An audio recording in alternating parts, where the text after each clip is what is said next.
Dane Scott from Dane Scott's Truckers Lounge. Gonna do something a little different tonight.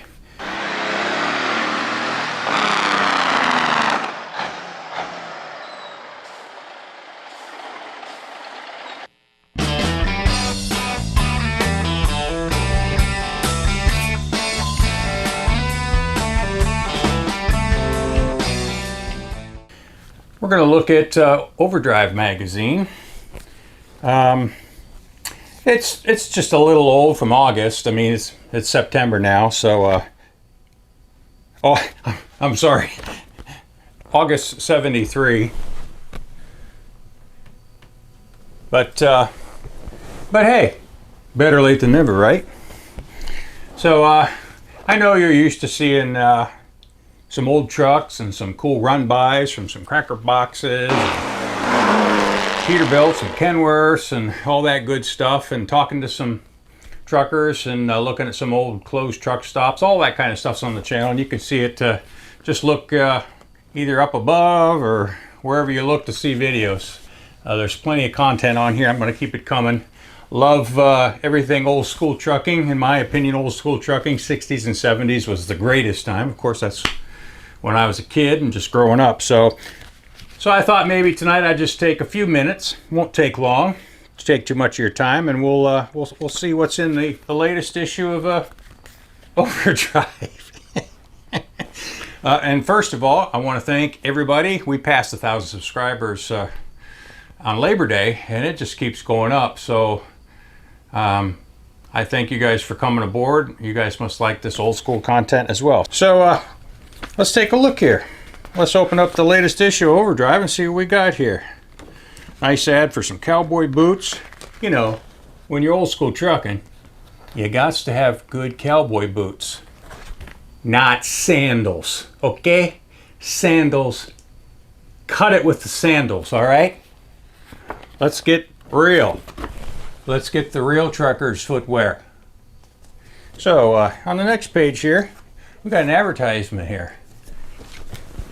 This is for W900KW. It says, have you looked at a new Kenworth? I bet a lot of you looked at a new Kenworth and kind of looked at the price and went, holy cow, not on my worst day. It says price one with the components and options that you really want. Well, let's take a look here.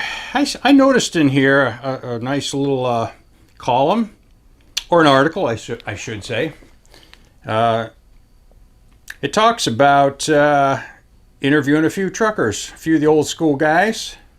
It says, tell Overdrive this month your advice to new truckers. Well, let's take a look at that. This is back, remember, this issue is actually 1973, and they're asking some of these guys, hey, what advice would you give a new trucker? So let's take a look here. Here's a couple guys, a couple handsome devils. This first guy here, Robert Bryan from Cincinnati, Ohio.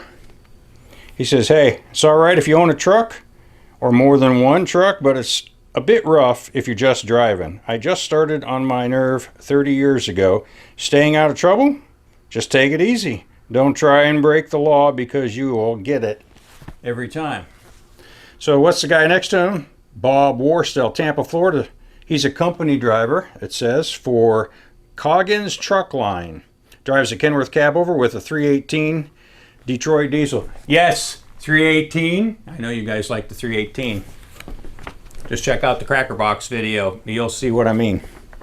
So what's Bob got to tell us? He says, well, what advice would I give a young trucker? I'd find a different job. I'd say go to work for a small outfit and get a few years on the road hauling dry freight is best as far as I'm concerned. How to avoid trouble? Be careful all the time. That's not bad advice. Not bad advice. Stay out of trouble, right? That's good advice, because you certainly can get in a lot of trouble. All right, let's look at one or two more here. I won't bore you with a whole bunch, but I don't know. I thought maybe you guys might enjoy going through a little bit of the old school magazine here. Let's see. Let's look at Bill Aldridge here. Bill's from Lewiston, Idaho. Right here, this guy. Bill says, I would tell them to hang in there and have a little patience. The hardest problem for a young driver is to get experience because of the insurance. The best way is to go with a young growing company and get with the older drivers, the ones with experience, and listen to them. Forget the pills. Keep your hands clean. There's some good advice. You know, I kind of wonder if the advice might be a little different today, because I know that all these guys are getting started today are just going to the trucking schools. The trucking schools are paying for their training. And then, you know, it's like sign on the dotted line. You owe us a year of your life or so many miles or so many months. And it's kind of tough to get out of. So it's a different world out there now. So I don't know. Some of this advice may not be the greatest. Here's a guy. This is Poacher Hall, Birmingham, Alabama. He's an owner-operator hauling for J.E. Jackson Produce. Drives a Peterbilt conventional with a 335 Cummins.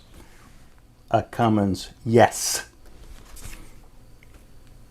Of course, you guys know I'm a little partial to a 350 small cam, a certain Peterbilt. All right.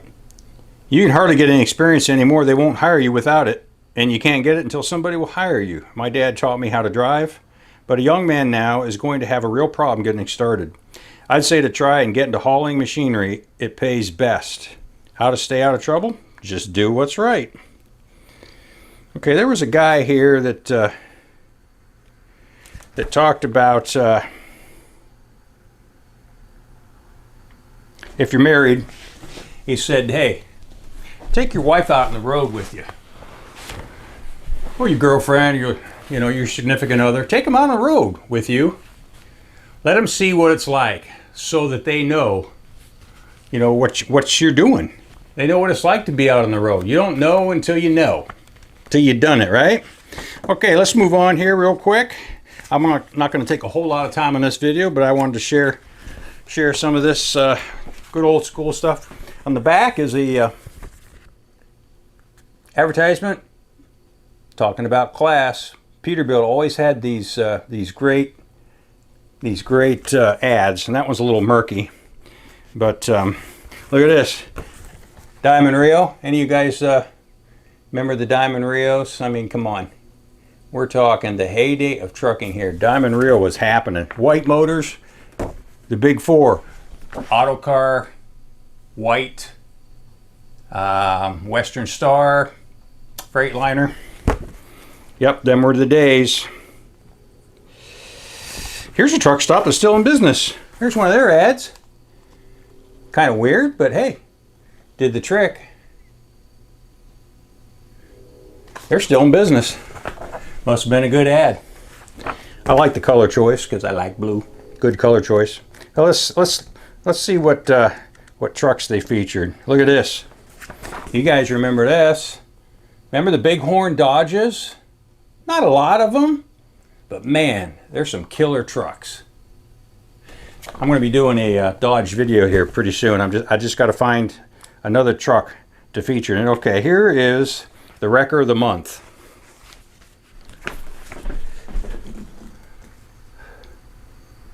Wrecker of the Month. This red and white 69 kW is operated by the Wrecker Division of Malcolm Services, Albuquerque, New Mexico. All their units operate in the state of Mexico, surrounding states, answering more than 9,000 calls a year. Powers a 318 Detroit diesel, followed by a 5x4 Spicer tranny. The rear chrome wheels are set 1020 rubber, top with axle covers, front wheels, Alco aluminum 1020s, rubber inside. Splendor kit rear end, Frigiking air conditioner, and an AM radio with 8-track. Now we're talking high tech. Awesome. Alrighty. All right, for you Mac boys, how about that? There's an owner-operator Mac. Runner-up. Let's see, power for this one is an NTC 335 Cummins backed by a Mac triplex 15-speed. So, hey, there's an interesting combination back in the day. And here is Tractor of the Month. Look at that Freightliner. There you go, boys. Real quick on this, powers a 335 Cummins, backed with a 13-speed Road Ranger transmission, 411 rear end. Exterior chrome includes stacks, air horn, spotlight, hubcaps, fuel tank, 16-inch bumper. Mr. Graham, the owner, pulls a 40-foot utility van, and he's leased to Western Lines of Houston, Texas. He averages 90,000 miles per year, hauling motor oil from Kansas City, Kansas to Texas and Louisiana. So they even featured truck models back then. Still, I mean, they do today, and there's even YouTube channels on it. And so very interesting. Here's the Overdrive company vehicle that they used to go around and take pictures of your trucks and get your stories. That's the company vehicle right there. Pretty snazzy. Nice ad for Utility Superstar reefer. Nice. I tell you what. Good stuff from the heyday of trucking. Of course, Firestone's in there with a nice ad. Look at that Lodestar in the background. International Lodestar. Those are pretty cool. A lot of buses. I prefer the Fleet Star. It's a little meaner looking, in my opinion. There's a little ad for the Perlux all-weather safety lights. You guys remember those? I got those on my Pete 352. Yes, sir. The big dog, Pete 352, has Perlux. Something else I'll show you before we leave the lounge here, the upstairs lounge of the Truckers Lounge. Look at that. That is an original movie poster for White Line Fever. You guys remember that movie in the 70s? And listen, right down there it says White Line Fever 75 158. That's an original. Got that on one of the auction sites we all know and love. Remember Carol Joe Hummer? He had enough. Ran that Ford, the Blue Mule, right through the glass house. Letters out in front of the big mansion there. You remember the story? Jan Michael Vincent. He was a bad boy. So now let's take a quick look at the feature truck on the cover, which is the International Transtar 4070 model, because that is what this issue is all about. So let's see what they had to say about it. Let's kind of take a look at it. Overdrive says that, in their opinion at the time, it was a reasonably good looking and a sturdy tractor for practical trucking. Okay.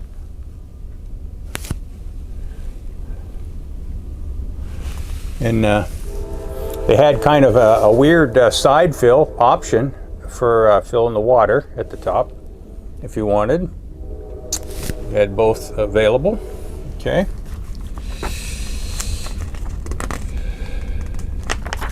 Basically unchanged since the 60s. The I think the 4000 model, which replaced the Emeryville, and I'm trying to get an Emeryville on the channel too.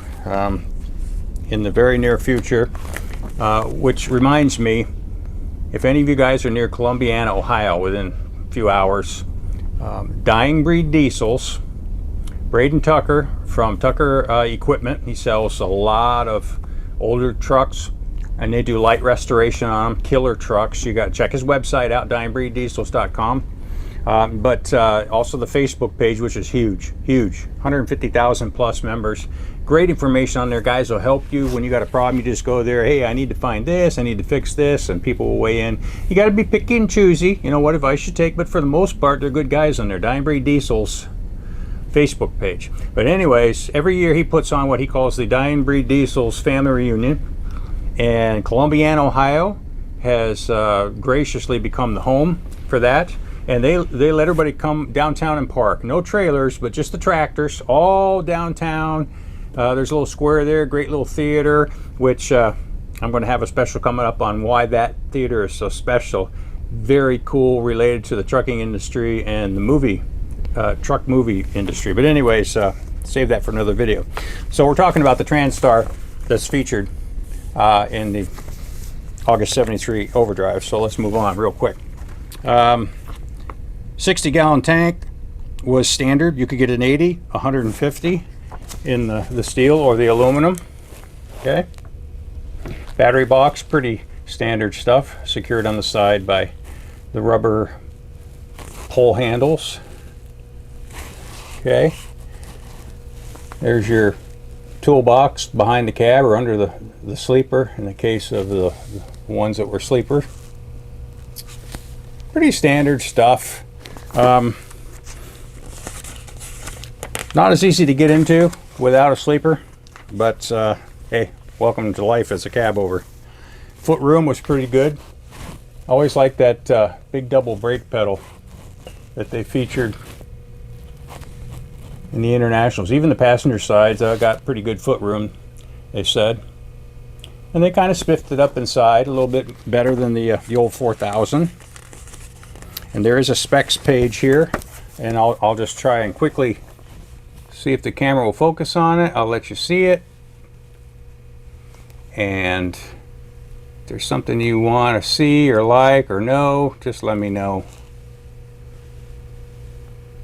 And I will try to help you out with the information. Okay? So, the interior shots are killer. Always loved the interior on this. 47 interior was killer. I love the way the gauge pods look. Of course, the bone white ivory wheel. So iconic. There's the good old radio and sometimes 8-track on the doggy house. There's your vents, levers for your doors in your sleeper bunk area. And the old tattlegraphs. Look at that. I don't think that comes standard. That was probably ordered in it. The old tattlegraphs. I got a video on those. Check out on the channel. You can watch the one on the tachograph and give me your opinions and your experiences with the good old tachographs. The tattletale graphs. All right, so let's wrap it up. Here's what they said. In summary, 1973 Transtar is much the same as the original 68. Although there's still gash and gouge sharp door edges on the driver's doors. There's square corners. It's like, hello, how many heads you got to split open to change the corners to the round ones? The Transtar 4200 and 4300 of the era had rounded corner doors, just for that reason. Looks nicer too. It's far removed from its old farm tractor image, and with the addition of available options as far as all the cool paint schemes they had and bright work, it can look and ride about as good as any of them. So once again, there she be, one of them anyways, and I think the old gal there was an option. You could kind of get her. No, just kidding. All right, so let me know what you think, guys. Did you enjoy this, or is it just kind of goofy, or is it a waste of your time? Hopefully you enjoyed it, because I've got a lot of these old owner-operated and Overdrive magazines, and I like to share it. So some of you guys don't have it, and you'll remember it. So let me know what you think down in the comments. Like and subscribe. And until next time, you keep the hammer down, safe and sound.